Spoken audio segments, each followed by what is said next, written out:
Up next for the speech portion, we have Isabella Duong.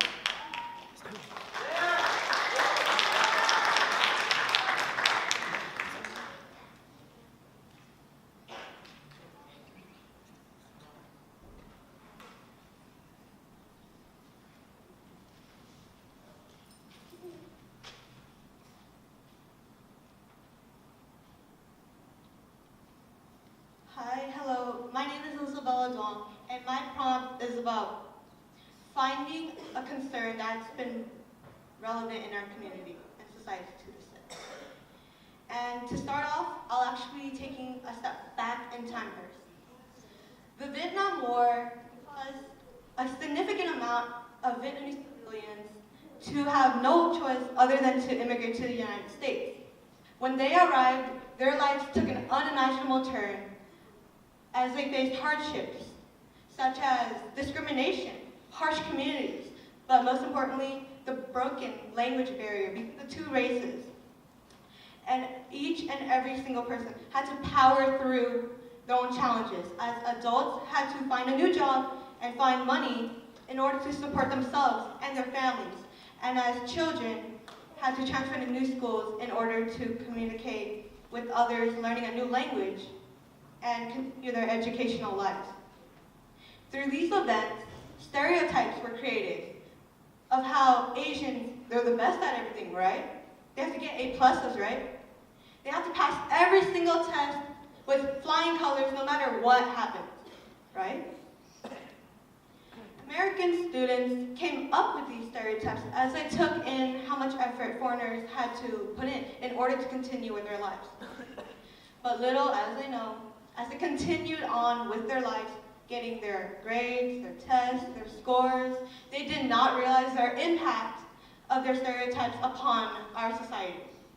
Trying our best to meet these expectations, to exceed, to make our culture proud, Asian Americans developed critically high stress rates and doubts about themselves, such as not meeting the standard Asian criteria, whereas normal people would see it as just succeeding advanced.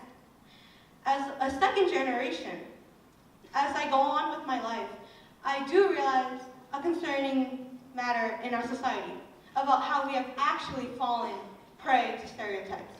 Yes. The mere words, the puny expectations of, oh, you're supposed to strive for success no matter what, has become a reality.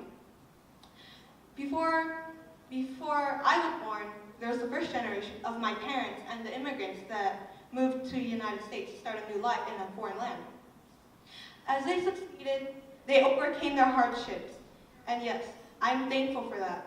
But how often, think to yourself, how often has expectations made you someone who you're not? Made you afraid to be who you actually are? Even if you do